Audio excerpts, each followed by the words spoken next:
go ahead and get started here. I know we're a couple minutes late, but I appreciate you guys being out here on a cold Tuesday evening. So there's a lot of other things you could have been doing, but you decided to come spend this night with us, and we really appreciate it. My name is Jacob Bundrick. I'm a policy analyst with the Arkansas Center for Research in Economics, or ACRE for short. ACRE is a university-based research center housed right here in UCA's College of Business. And as a research center, we're focused on using academic analysis to educate the public on important economic policy issues that affect the lives of our candidates. So there's two ways that we really do that. I see a lot of students in here, so I'm glad that you guys came here. So one of the ways we do that is through our education programs. These programs are designed to get you students involved with ACRE and be a part of what ACRE is trying to do. We have different reading groups where you get together once a week with other students to read important economics and historical works, and then have the opportunity to discuss and debate the merits of those ideas. We have colloquias where we essentially gather some of the best and brightest minds from other universities around the state for an intensive weekend at a nice place like Petit Jean or DeGray, where again you're diving into some of these important works and getting to discuss and debate those ideas. And we also have paid research opportunities. So if you're interested in data or policy analysis, we have a fellows program where you have the opportunity to partner up with a faculty mentor, design your own research project, engage in that project, and then when it's all said and done, you get an opportunity to go to Florida and present that academic work at a conference, and then hopefully you're finishing off with a published paper. So those are our education programs, and we hope you guys get involved with those. The other side of ACRE is our original research. So we have a team of policy analysts and scholars that are dedicated to diving into the data in Arkansas and really exploring and evaluating important policy issues and then developing solutions to try to improve outcomes right here in Arkansas. We focus these efforts on a few different key areas. Those are mainly taxation, labor market regulation, governmental transparency, and my personal favorite, targeted economic development incentives.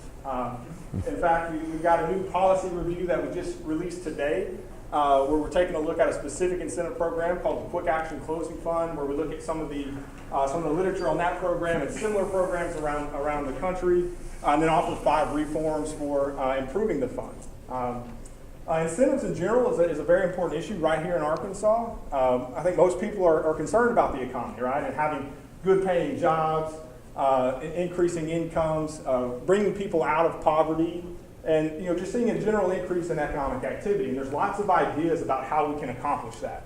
But there's always in the background, and sometimes in the forefront, like with Amazon's second headquarters, these incentives that come to mind, these special tax breaks and subsidies that are used to try to get firms to engage in certain activity and aimed at trying to grow the economy. But there's important questions that we have to ask and answer about these programs. Are they effective? Are some more effective than others? Are there costs associated? What are those costs? You have to give up other things to implement these policies. Are there other policies that we could implement that might produce these goals that we have of increasing economic activity? And so these are questions that ACRE is interested in asking and answering. And we're very honored tonight to have an expert in this arena, Dr. Nathan Jensen, with us. He's done a lot of research in this field, and so we're very delighted to have him share his research. He's a professor in the Department of Government at the University of Texas, Austin. He earned his BSD in Finance, Economics, and Political Science from the University of Minnesota, Twin Cities, and his MA, Master's of Philosophy, and PhD in Political Science at Yale University.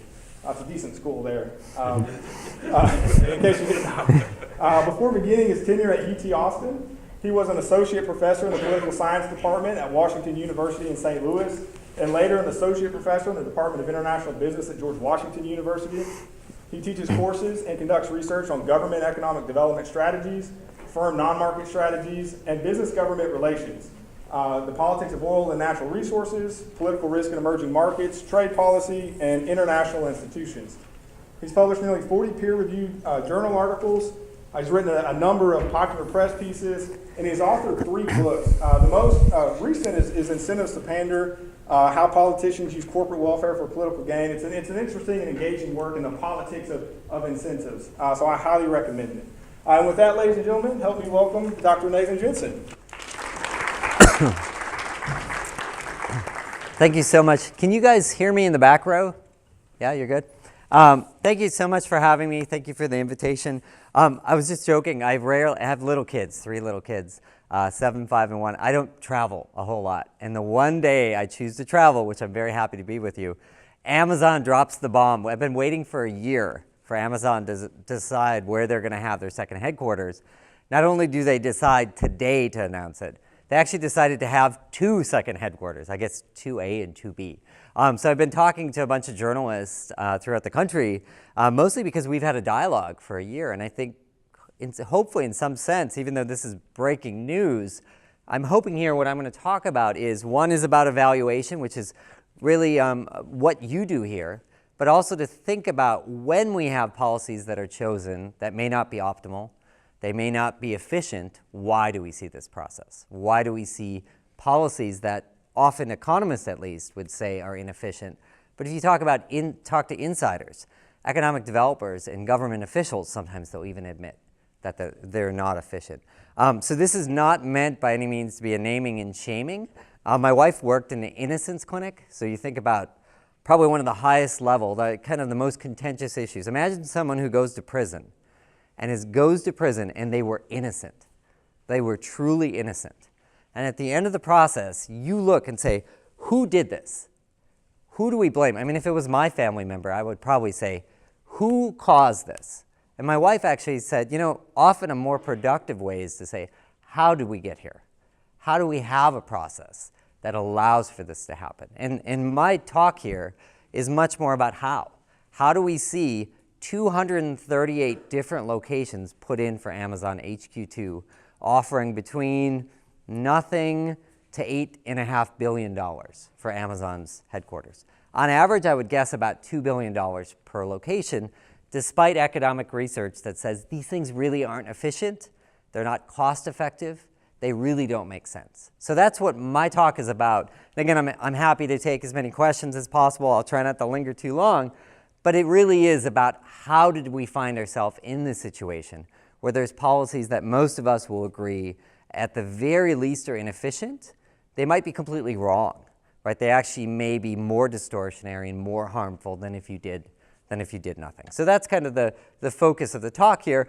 Some pictures, always good to start a talk with pictures. That's Samsung in Austin. Austin actually has a water crisis, so that water fountain is no longer running.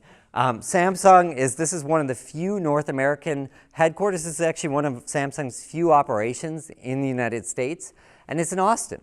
It's actually in Austin near Dell, and you'd maybe say, oh, they're there as a supplier to Dell. They actually import everything they use, and they export everything they make. So their location is about human capital. It's actually about tapping into the human capital of Austin, not physical proximity to suppliers, which is, again, one story. That's Tesla in Nevada, one of the largest incentives. My home state of Wisconsin, Foxconn, which is a $4.5 billion incentive to Foxconn, which has been very contentious. If you're following Wisconsin politics, Governor Walker was just lost re-election, and there's some debates, again, whether or not this was efficient kind of offer. And then finally, that's a rendering from Arlington, Texas, not Arlington, Virginia, of Amazon HQ2. And as I mentioned, 238 locations. Most states, most major cities actually put in offers for Amazon HQ2. This talk in this policy area isn't about tax cuts or public services. It's about specific policies towards the individual firms.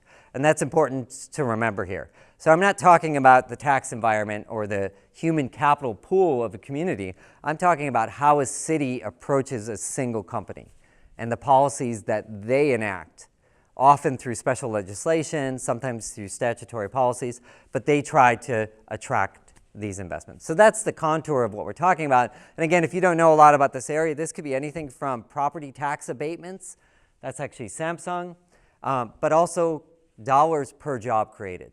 And what's kind of happened recently with this Amazon competition? So what does Amazon's incentives look like? What did Maryland offer? What did North Carolina offer?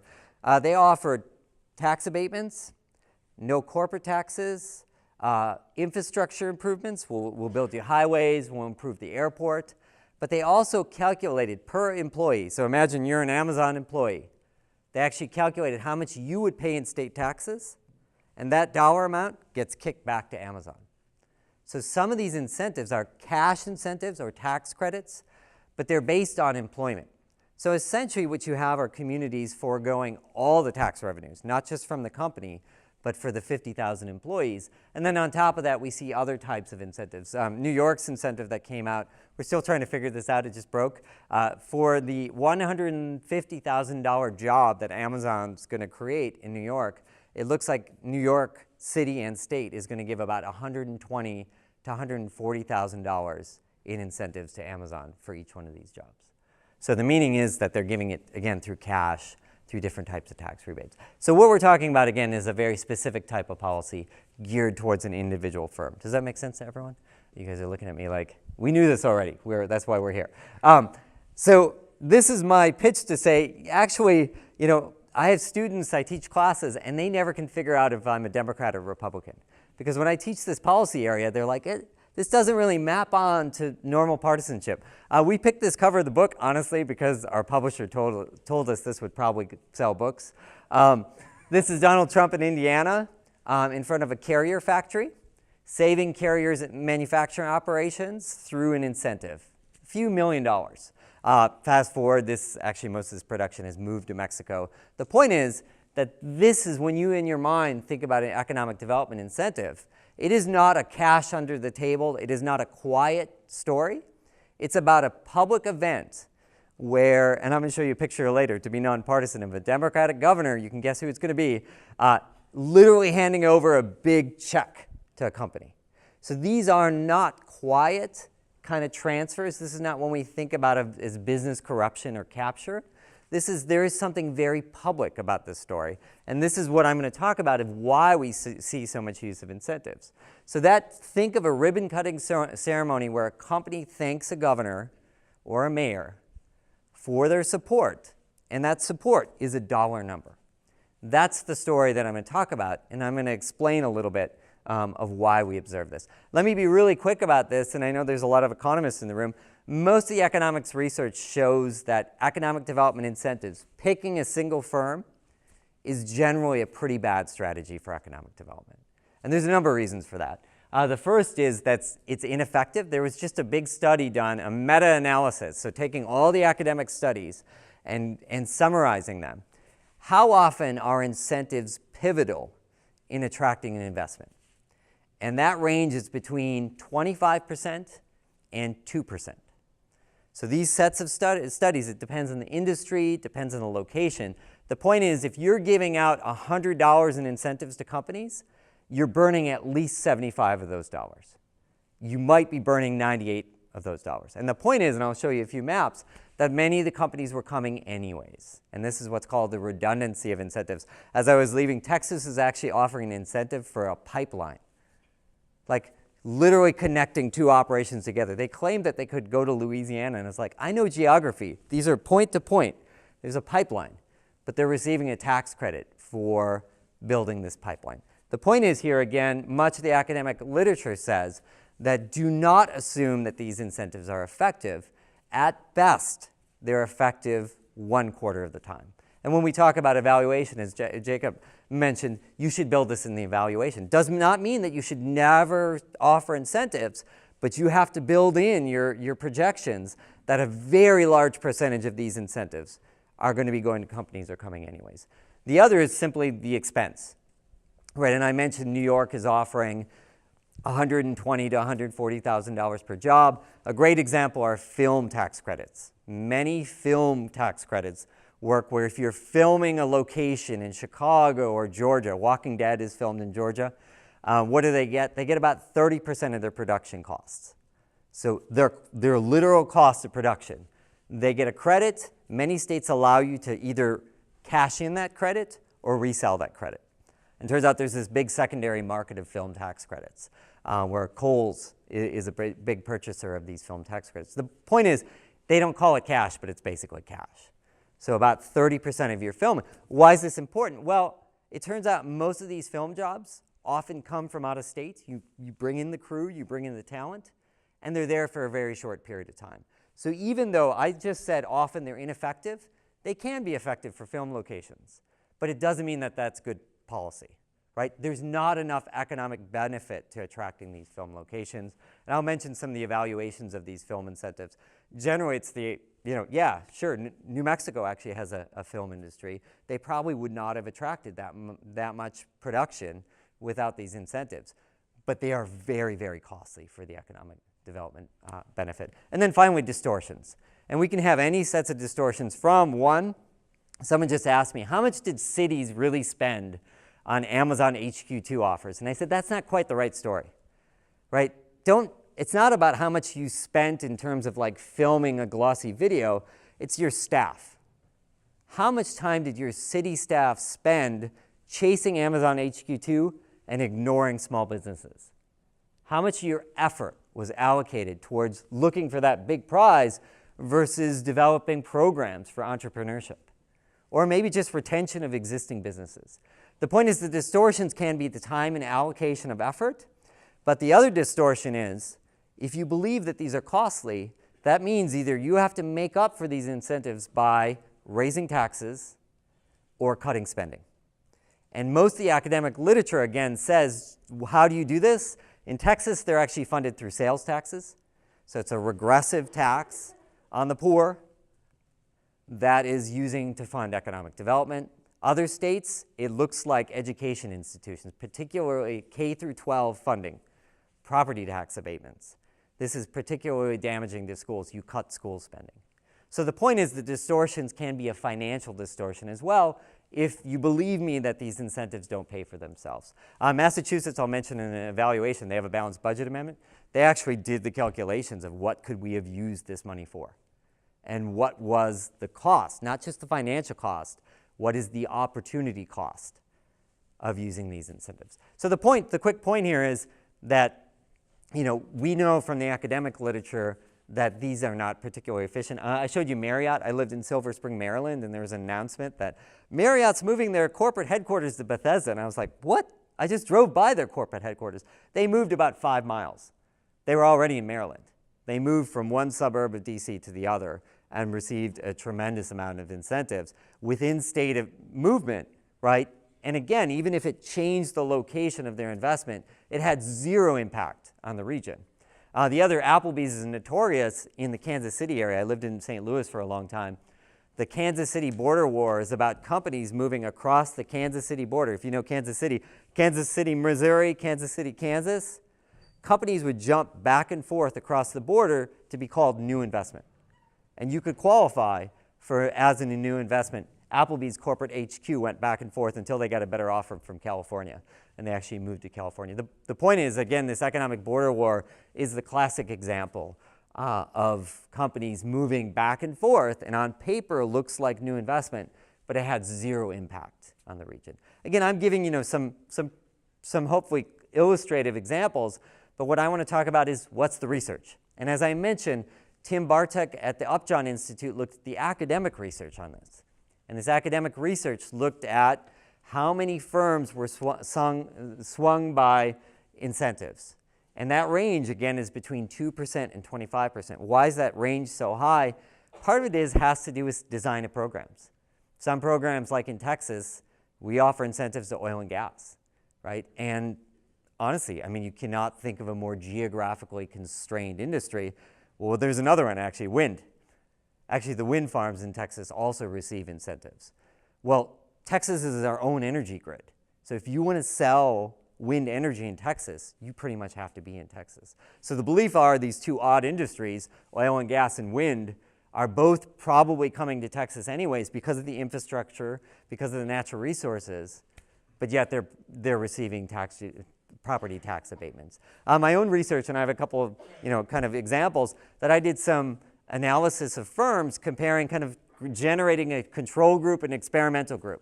looking at firms that received incentives versus firms that didn't receive incentives. And I did this across 5 states, mostly because this is where I lived. I lived in Missouri, so I looked at Kansas and Missouri. I lived in Maryland, so I looked at Maryland and Virginia. And then I moved to Texas, and I looked at Texas. And I used some of the local knowledge of different NGOs, economic developers, and asked them how the program worked. But what was striking is, again, you did not find a systemic difference between the types of firms that received incentives in terms of job creation versus the firms that did not receive incentives. It looked like the kind of firms that were already expanding, already growing, applied for incentives. But if you looked at similar firms, there was no greater employment growth. And then, when you start to do the cost-benefit analysis, and this is where Jacob and I might say, it's wrong to look at New York having $140,000 per job. I just told you, HQ2, if you divide the amount of dollars they gave by the number of jobs, it's 120, 140 grand. That is not right, because it's quite plausible that those jobs were coming anyways. It's quite plausible that they overpaid double or triple for those incentives.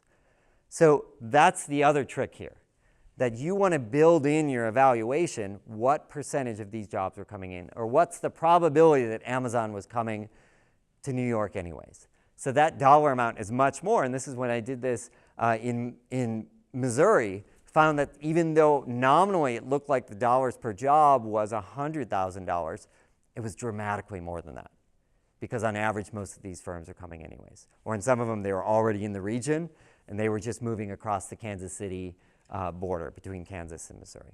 So that's just to give you a sense. My talk, or my new research, is less about this, which I'm happy to talk about.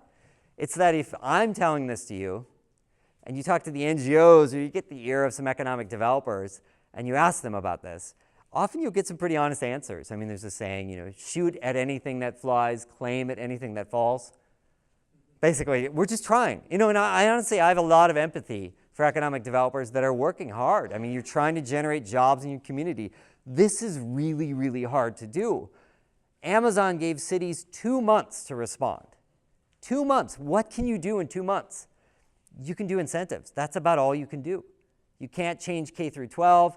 It's even hard to build a university partnership, as you guys probably know. Universities are tugboats that move they're cruise liners maybe, that move very slowly. This is a lever you can pull. So this, again, is not a criticism of economic developers. It's a criticism of our expectation, right, that this is what's effective in generating jobs. Just again, this is a quick picture of Texas's largest economic development program. It's called Chapter 313, not a very creative program. It's a program where schools give up tax abatements to different investors. But here's the hook. The schools actually get veto power. They get to choose whether or not they want to give an incentive to a company, but the rules were written where the school, if they give an abatement, the state actually recompensates them for whatever they give away. And on top of that, they can request what's called a supplemental payment from the company. In the early parts of the program, the schools, little school board, imagine a little school in the middle of nowhere, and a company shows up, they would demand 40% of the tax. It would be like Exxon shows up, and this little school, and it's like, how does that school, how can they negotiate this? First of all, they had professional negotiators. Secondly, they knew it's a pipeline. They knew that there were such geographic constraints that these companies could go nowhere else. And they were going to give an abatement to the company. The company would get $30 million. The state would compensate the school $30 million. And then on top of that, the schools would get 10 or 15 or $16 million. The point is, it's a system designed for school districts to say yes, and they always say yes. This program actually right now, the GOP and the Democratic Party platforms in Texas are both talking about eliminating it. It's one of the few, it's not going to get eliminated. This is my guess right now, right? Because it has very powerful, strong interests that see, one, these companies get these abatements, two, the school districts benefit from it, three, the costs are dispersed across all taxpayers all across Texas. It is the classic, beautiful design of a distortionary economic policy. Dispersed losers, concentrated winners, right? And even though I can show legislators this map and they know what's going on, their own Senate, Texas Senate, had a natural resource and economic development report that mentioned this. and said this. So this is what I call the open secret of economic development, that we know this is happening, but how does it continue? And this really gets to very quickly, why does this happen? And again, I don't want to linger too long. A common answer is developers are paying off politicians. There's some nefarious business-government relationship. What I'm saying here is that's plausible, right? That's completely plausible, but two things. One, these are ribbon-cutting ceremonies with big checks. That is not the classic story of smoke-filled rooms, passing out incentives or passing out dollars between firms and business. These are very, very open relationships. And if anything, you see governor's press releases listing the company that came and what the governor gave in exchange, right? So they are not hiding this. And the second is we did some academic research looking at the businesses, at least in Texas and a few other states, and it doesn't look like they're major campaign contributors. I mean, or I should say they are, but not any more than the businesses that weren't receiving incentives. Big businesses give to campaigns. It's kind of hard because they can direct them in different complicated ways, but it just didn't seem to fit the story of we'll give you some dollars in contributions and you'll give us benefits. It's too public, and there are too many businesses that are cut out from this. So our story, and this is the main point here, this is Terry McCullough in Virginia giving a giant check to some Chinese investors who turned out to be fraudulent. It was actually a fraud. There was a similar one in Missouri. It was actually a terrible story in Missouri. It was a Chinese manufacturer that was making sweetener, like Sweet and Low. And this tiny little community in Moberly, Missouri, poor, desperate community for economic development. And they gave a tremendous amount of incentives. I forget the amount, $50 million, small community, on top of state incentives. And the company had largely fabricated what their capabilities were. They fabricated whole factories that they claimed that they had. So what's the point here is that there wasn't any serious due diligence. That it, again, shoot at anything that flies, claim that anything that falls. Here, in this context, again, you have the governor offering an incentive to a company without serious due diligence. Again, this is not shaming an individual governor. I'm telling you this story that this is a consistent concern in economic development, that there's an overuse of these programs. Some of them might be good, but there's way more than we would expect. And given the academic literature, there's a real concern that there's not serious oversight and there isn't serious evaluation being done. And this is the point of our book, which, by the way, our book is like $75. Don't buy the book. I probably shouldn't say this. I have a 2.5-minute video. See, I'm not going to seek rents like some of these companies. There's a 2.5-minute video that I'll have you guys link that just tells us the story of it. But what do? One, we do surveys of voters. And what does that get us? Well, first of all, voters think incentives matter, and they actually give politicians extra rewards for using incentives. So meaning, if a company just shows up in your town, you're going to get some benefit as a politician. But if you actually wrote a check for an incentive, or you're at a ribbon-cutting ceremony and the company says, thank you for the workforce training grant, actually within our survey data shows that politicians reap extra rewards from that. It's the opposite of cost-benefit analysis, right? Voters should want it for free, but if you get it for free, then you didn't do anything as a politician. That by exerting effort, you actually see additional benefits. And here's even the bigger impact.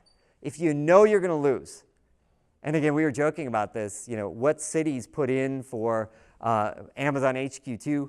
My home state, Green Bay, Wisconsin, Milwaukee, Wisconsin, Madison, Wisconsin, bunch of tiny, tiny cities in Massachusetts that actually their biggest pitch was we're not Boston. That was like the best pitch they could have. Gary, Indiana put a pitch in, put in large tax incentives and said we're much cheaper than Chicago. That's not going to work. Why would you do that? Actually, our survey data shows that this is a great way to reduce blame for not attracting investment. It's a way, again, to show effort. And if they're not going to take the offer, then it's costless, other than the effort you put in, right? The point is that we see an overuse of incentives. Our claim is because voters reward you for it.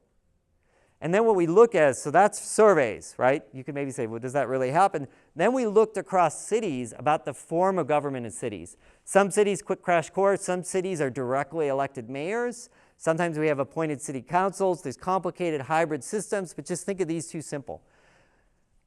actually the more directly elected the politician, the more likely they were to use incentives, the bigger the dollar amount of incentives, and the least likely they're going to have oversight of these programs. There are cities, lots of cities in the US, that offer incentives. They have no cost-benefit analysis, and they do not do serious evaluation. They're throwing cash out. Again, the systematic difference between cities is the more directly elected, the more we see this overuse. And I don't want to paint this as like extreme, that there aren't cities of different types. But again, if you look at the data, you largely see that there seems to be an electoral motivation for the use of these incentives. Okay, so that's the main part of our book. And again, you can say, I don't know if I buy this. Back to HQ2, right? 238 sites, meaning think of any big city, I don't know, other than Honolulu. I'm trying to think. San Antonio didn't put in. We were debating to what extent Little Rock put in, what, the breakup campaign, whether that was a real bid or not. Montana had, but every big city and many little cities. Why would you see that? Again, the story is that that is a way to exert effort. Many of the cities kept their bids secret. And again, why would you do that? Like, why would you do it? And our claim is that this is an effective means of message control. That you submit your bid, right? You can talk about what you did to attract Amazon, but in terms of the exact costs, what exactly you did, that you keep this. And you keep this as close as you want. So Detroit did not have to release theirs, but they did, right? They released not just a dollar amount, what pieces of land. Many other cities didn't. Austin, where I'm from, actually just immediately put a press release. We're not releasing our Amazon HQ2 bid. The point is, how did these bids get submitted? How can they not release it? Most cities actually routed their bids not through the government. They sent it through chambers of commerce. In Detroit, they built an economic development organization just for HQ2. So you can't request it through public records. So the point is, the story here is, it's still a public, right? They're making public that they're making an offer, but the details are being controlled. And then the other thing is, for the bids that did come out, we can actually look at who was involved in the bids. So you can actually see, in some cases, they actually thank the different groups that were involved. In other cases, you have letters of support. So we can get a sense of who was at the table. Who was at the table? Chambers of commerce, economic development officials, cities, some land developers, but a limited set, some of the big businesses. I've yet to see a labor union in one of these. I've yet to see an environmental group. Generally, small business associations were not included. Higher education was included, but K through 12 was not. So again, what does this tell us? It tells us that it's a pretty limited set of voices that are involved in the process of these bids. Again, these parts aren't directly from our work, but we're just giving a sense. So what's the narrative here? Actually, a bunch of journalists are calling me and say, Amazon played us, man. Like, they said they were going to build one $5 billion, 50,000 job investment location, and now they split it between New York and DC into two. And they took bids from all of us. And that's one narrative, is that they played us. I mean, to be honest, my story is that most of these government officials played the public, or they played along. And this is the mayor of Kansas City online reviewing Amazon products, giving them 5 stars. He was like fake reviewing all these different products. There were all these public shows, huge Amazon boxes, sending a cactus to HQ2 headquarters. Do you think Amazon, one of the most data-driven companies, is actually responding to this? This is for the public. This is for showing you exert effort. And I think that there are a lot of governments that were compliant with this, right? Again, they're desperate for jobs. They're desperate for economic development. Some cities like Baltimore actually made a very compelling pitch. If you want to come to a city and transform it, we're the city to do it. I think that's sincere, right? But the point is that there's also this use of incentives. And despite knowing incentives are probably not the reason that's going to swing Amazon to Baltimore, that you see these cities going all in on these incentives. So that's kind of part of the narrative. What's the good news here? And I don't know how much in terms of time. The good news is there are folks that are trying to do better evaluation of these programs. There's actually a whole movement. And I actually was much more optimistic before Amazon HQ2.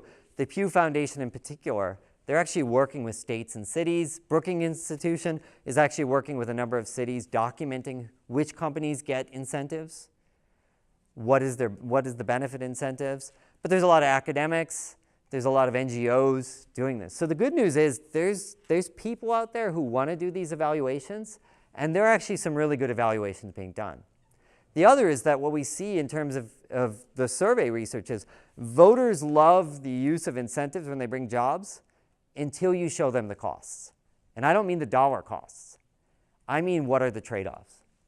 That if people know that it's about school districts, actually many school districts are the biggest opponents to these programs, if you know it's affecting your kids' schools versus, or if it's affecting the overall tax rate, that we could lower business taxes, property taxes, income taxes, if we reduce the use of these incentives. Actually, in our survey data, it actually shows that this is a much more effective narrative.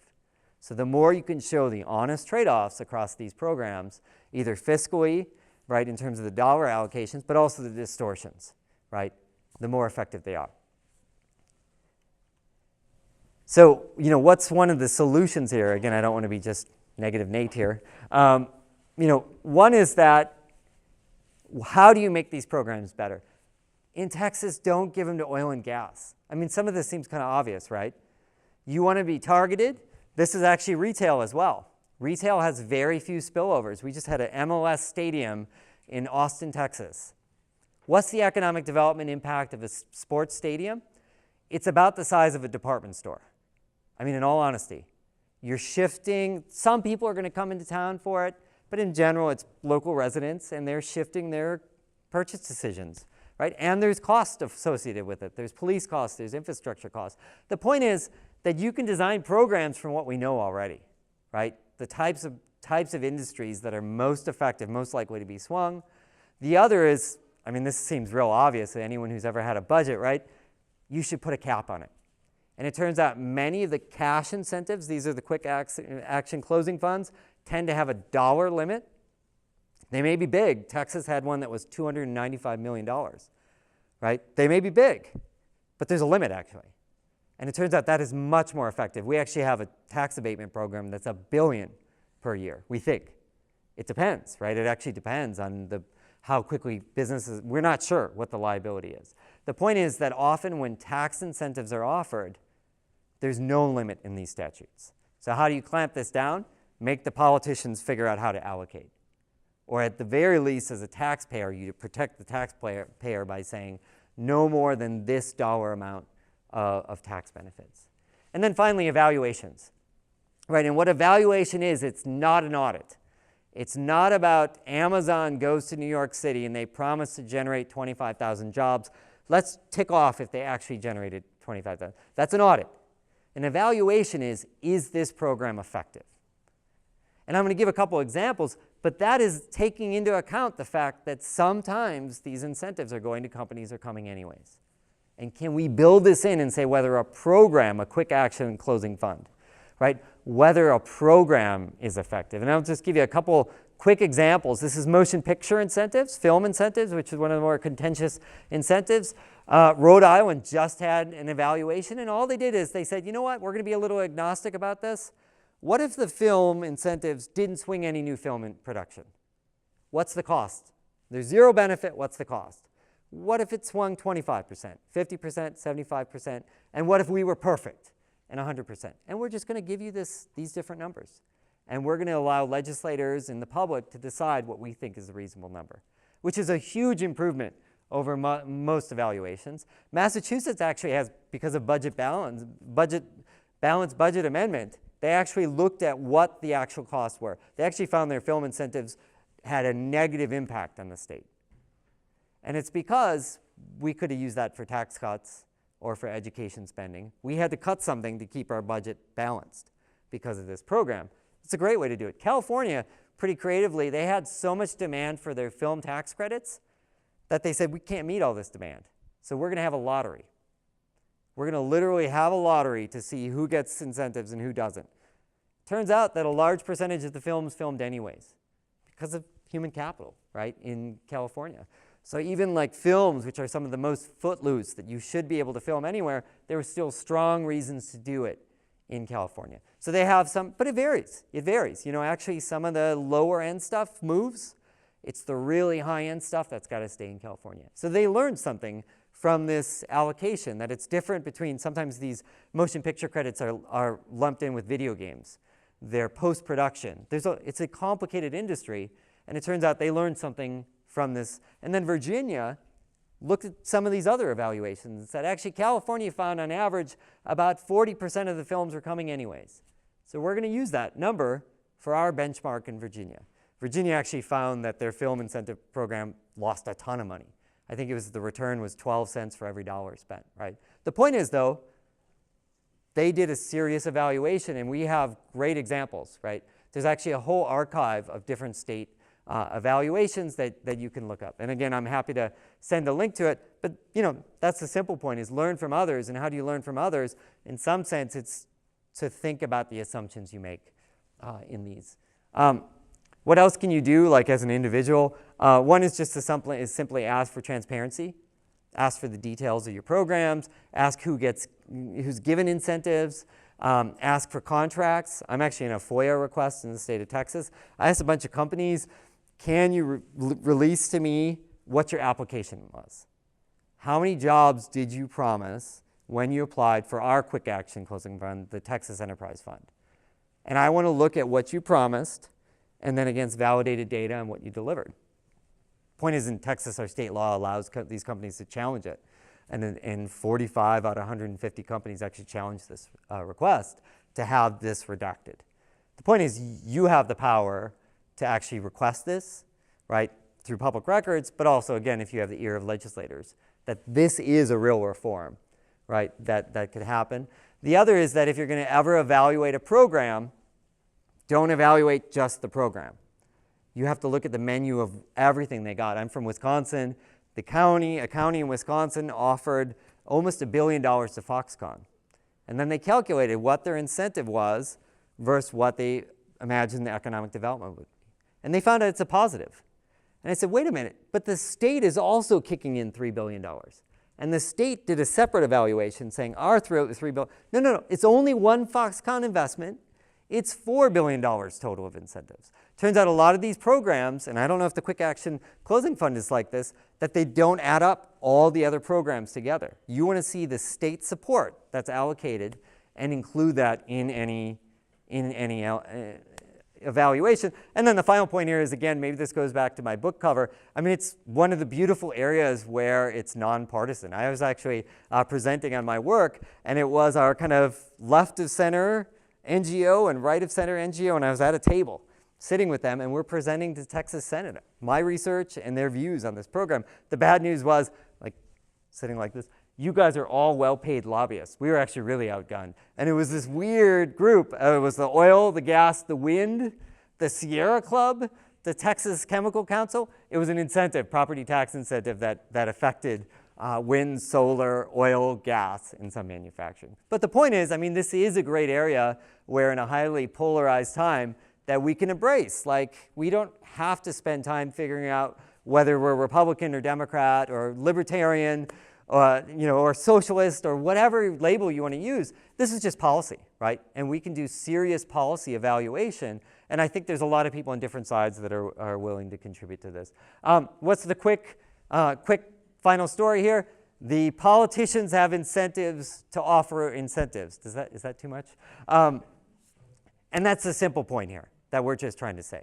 That in some sense, you either want to take some of these tools away or figure out ways to make these tools less distortionary. Long 50-year tax abatements are terrible, terrible public policy. If anything, cut it off at 5 years. If that's the best you can do, that's the best you can do. Right? The point is, we can think about this, but there is this natural tendency to offer these. The other is that you try to fight these on a case-by-case basis. If you're like me and you say, no, this is wrong, this is a sports stadium, this doesn't make sense, you're going to be outgunned. Right? So the ideal is, let's just set up a framework for good policy analysis and then shape our legislation around this. And then finally, again, we want honest evaluations. Right? And to design this, if you're going to have a new program in Arkansas, I think the best thing to do is to learn from medical research. medical research does pre-registration. Before you test a drug, you specify what is your hypothesis, what is your data, what is your analysis plan. What if we could do that with incentives? A new program shows up and you say, I know all of us want this to look like it worked, but let's just talk right now and say, this is the data, this is the outcome, our goal is jobs. We're going to compare the companies that receive this incentive compared to this other control group and pre-specified. And then hopefully you build in that evaluation 5 years after the program, right? That's kind of the dream of what we would hope for. So on that kind of note, and again, that seems very negative. I was actually much more hopeful pre-HQ2, but I'm still hopeful, and I think one of the things that makes me hopeful is that this is a nonpartisan issue, right? And it's an issue where there's a lot of energy, not just an activist energy, but there's a lot of energy of policy wonks that are actually really willing to talk about this, help state legislators, help city government, help economic developers.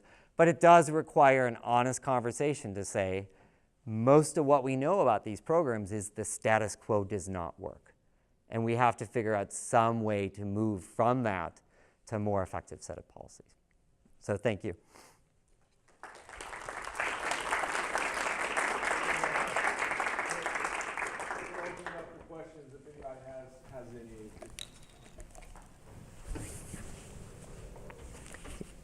Yeah, go ahead. Do you have any fun facts that didn't quite make the presentation that you really enjoyed doing the research? Fun facts. I don't know what's as fun, like scathing stories, or there is a wind farm in Texas that built the wind farm.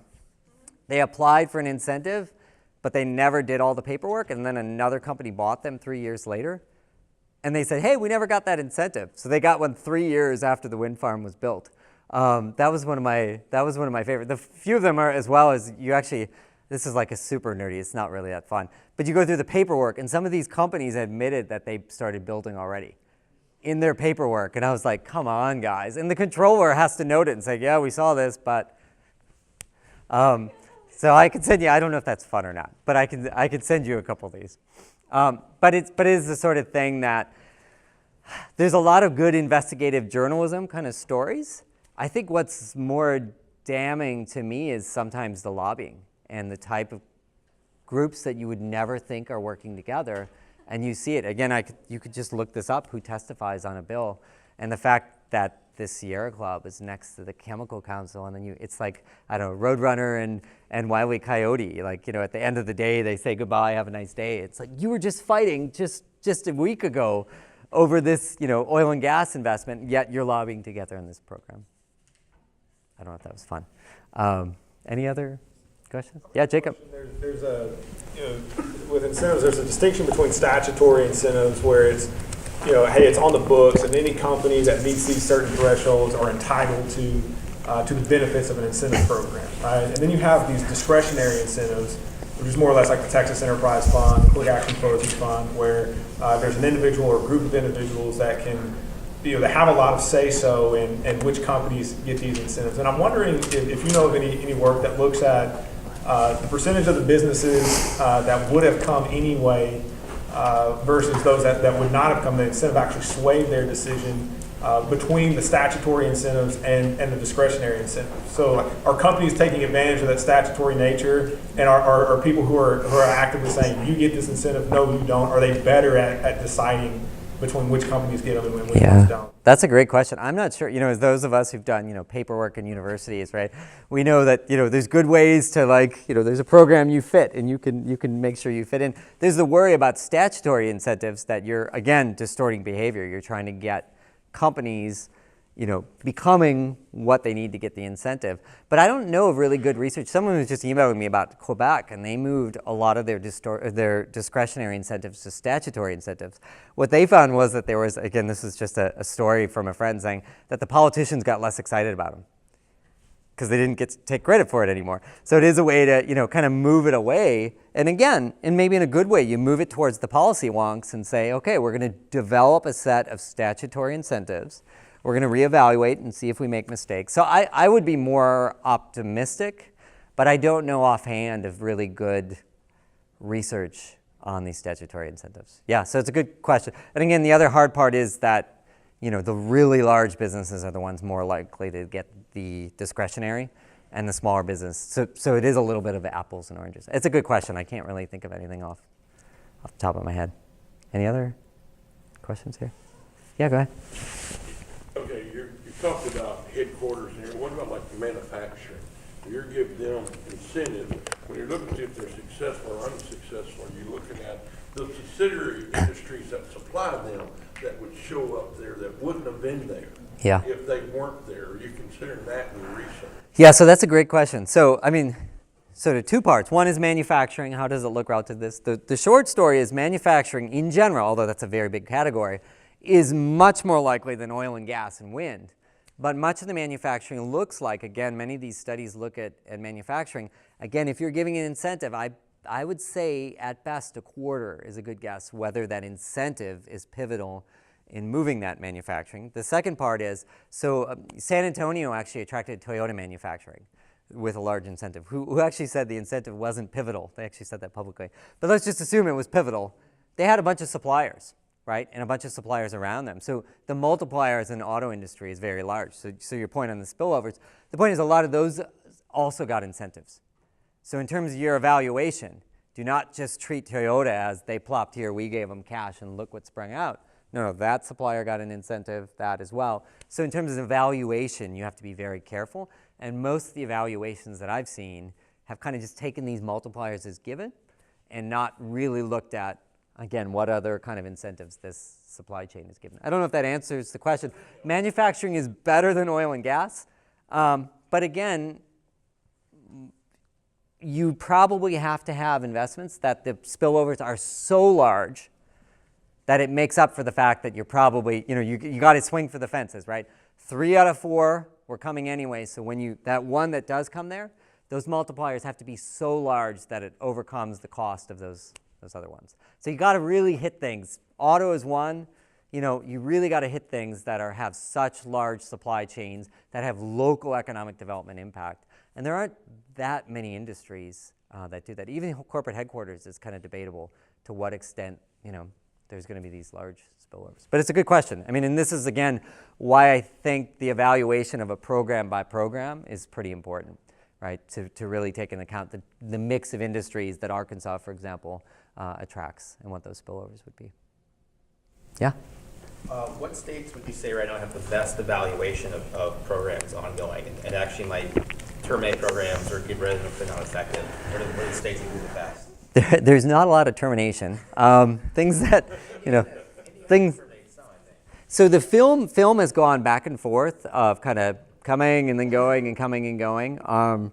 Even Michigan, which had a disaster, they had, I forgot what it was, $7 billion in tax credits. They didn't quite realize that was their liability. They gave out tons of tax credits during the Great Recession, and the companies weren't making any money, right? And then once they start making profits, they start cashing them in. Even Michigan reenacted these programs. The simple story is the Pew Foundation does a bunch of evaluations at the city level. They do kind of transparency, but they also do they kind of rate states in terms of evaluation. Some of them are kind of good governance types, Minnesota in particular. I think they look particularly good. Virginia has really moved up, doing a much better job in evaluations. But the hard part is actually even within states, you see variation across programs. So I don't know if there's a specific state you're thinking of. Maryland has some pretty good evaluations. Philadelphia, the city of Philadelphia is actually trying to do a real serious evaluation. San Diego coupled with some folks to do a really serious. But even that, California does a serious one, the California Competes incentive. And actually the recommendation was to cancel the program. Like that was their own, it's not getting canceled, right? So the other point is in terms of the evaluation of like what is the purpose? Are these programs sunsetted and then coupled with an evaluation versus, yeah, we're going to evaluate, but this goes in perpetuity. I don't know if that really answers your... States must put some restriction on what cities do. Are any states more restrictive on limiting what cities can do? Yeah, there is, and there's a great scholar, Catherine Patrick at Georgia State. There are a number of states that actually put restrictions on direct support to businesses. But that really limits the cash grant incentive, which ironically is actually a more efficient incentive. And then they give lots of tax abatements. So the simple story is that tax abatements at the city level is generally allowed almost across all states. The more variation is to what extent can you offer, kind of cities. And then there's also on TIF and other, like California had some changes in economic development. So there are restrictions, but the most distortionary and honestly the most expensive, the tax abatement side, is the one that cities are most free to do. If you move up to Canada, they actually mostly give loans, right, which is much less distortionary. You move to the European Union, there's state aid rules. They actually have limitations on the amount of dollars you can offer. Brazil has clamped down on interstate competition. So most of the countries that have done this, or groups of countries, European Union, they've had to do it from the top down.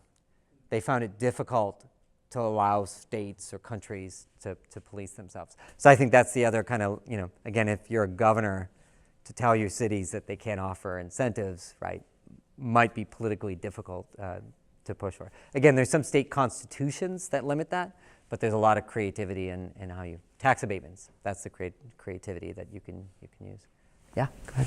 One of the things that I think it kind of builds off from that I've always seen is, I think best case scenario, you have level playing field and you let the market decide, right? And there's different benefits to being in different areas, whether it's infrastructure or tax structure or whatever. But one of the problems that we've run into is, if we took that principal position in Arkansas and everybody else doesn't, then all of a sudden now we're in a position where, now obviously there's some like, the movie industry that is just a loser, right? But in some of the other ones where it's industry, it's, if everybody else is offering those incentives and we don't in Arkansas, the question is whether we end up losing. So I guess your response would be is just make sure that you're only working for the programs that actually yield a return, right? Rather than. Yeah, so one answer is, just because another state does something stupid, right, you don't want to, that's a little extreme, but in terms of films, like if all the film location moves away from Arkansas, you might say, that's kind of sad, but the cost that the other communities are willing to pay, it's not, don't outbid them. Right. The other is that a lot of these firms are not that sensitive. Even with these large incentives, labor costs are much more. If you look at surveys, highway infrastructure is much more important. Amazon HQ too, they chose to go to Virginia. I forgot what the exact total is, about $700 million. Maryland, right across the way, they had an $8 billion offer on the table. They actually did not choose Maryland.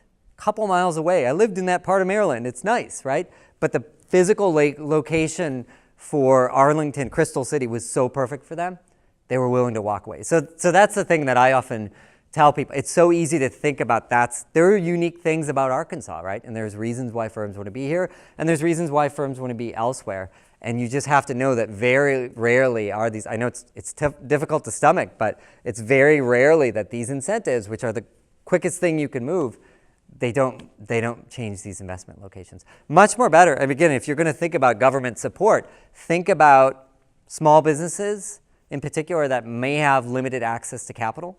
You could think about minority businesses if there's discrimination in markets or women-owned businesses. You could think about during a recession when there's credit constraints. If there's a market failure, that is a much better reason, right, to give support. But to give support because you think Oklahoma is trying to poach your business in general, again, most of the literature says they might be trying to, but in general, they're moving based on much other different factors. And then the long game is higher education, K through 12 education, physical infrastructure, power, airports, water for some types of businesses. That's what matters. So if you're cannibalizing your tax base, you're really killing yourself in the long run.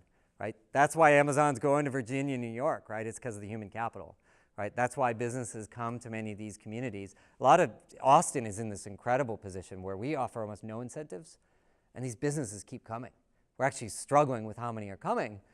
The point is, they're coming because of human capital, and they're coming because of previous investments around universities. So that's a kind of long-winded answer, but I always, in Kansas City, they kept talking about the World War I. This is the economic border war. We don't want to unilaterally disarm. For those of you, teach political science, World War I is a terrible model for economic development, right? That is not, to use a different analogy, And there are businesses that are jumping across the border. Kansas City, Missouri. Let them go, right? They're still, literally the employees aren't even changing. I know it hurts to sound that business moved across the river, but in terms of economic development, that does nothing for you, whether or not being a couple miles across the other border. Any other questions? Yeah, go ahead.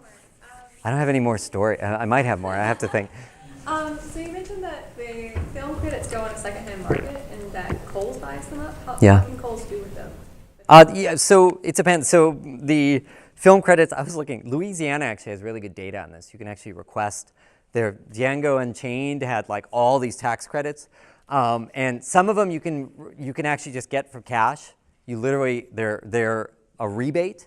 So they're cash. Again, this is a bit of a trick that politicians can't, if you allocate cash, right, it has to be on the budget, you allocate tax forgiveness, it's often not on the budget. So some states you could just get it for cash, many others allow you to trade it on secondary markets. So you film a movie production, you actually have no tax liability. I just come up with my buddies and we film something in Arkansas and we go back to Austin. We don't have any tax liability here, but yet we get a 30% credit for our production costs. So we look for people in Arkansas we can sell it to. And it's high-income individuals, companies with tax liability. There's actually a market, there's an online market, but they won't answer my emails. I keep saying, show me what the premium is. In general, it sells at about 90-some cents per dollar that you can sell them. It depends. Like, if I received an incentive, I'm still required to create the jobs that I promised. So if I sell that off to someone else, they have to figure in the fact that I may not comply. So the states with the weakest incentive rules, those are the ones that you can sell for basically 95 cents on the dollar. Am I making sense here? So there's a whole market. And there's a bunch of law firms that trade these. Incentive exchange is one of them where you can see. The point is, again, maybe this is a very different story. I'm shocked at how much of an industry is developed around these incentives. So one is that's leakage, right? Those are public dollars that were paid to a company to create something. And I'm already telling you, in Texas, the school districts took 30%, the consultants took another. What percent of that is actually going to the company? In terms of these film credits, again, there's whole industries around trading them. They're also the strongest vested interest in terms of pushing for these programs. Again, so if you're asking for reform, who comes after these programs or who defends these programs? It's actually less the individual companies, and it's more of law firms that specialize in consulting or law firms that provide services of reselling these credits. Is this something that's not known? Yeah, take a look at film incentives. Like, it's a whole market. Like, yeah, Kohl's for whatever reason, but a lot of high wealth individuals buy these incentives. It's a great way to limit your, instead of 90 cents on the dollar, and if it's a big company that received it, you're pretty certain that they're going to comply with the incentive agreement. So you have these secondary contracts. So anyways. Yes. All right, well, I'm going to cut us off there. Thank you all for joining us tonight. We have some refreshments out here in the lobby. Some of us will be hanging around answering more questions or visit about this. But again, we really appreciate you joining us tonight. And then thank you, Dr. Jensen. Thank you.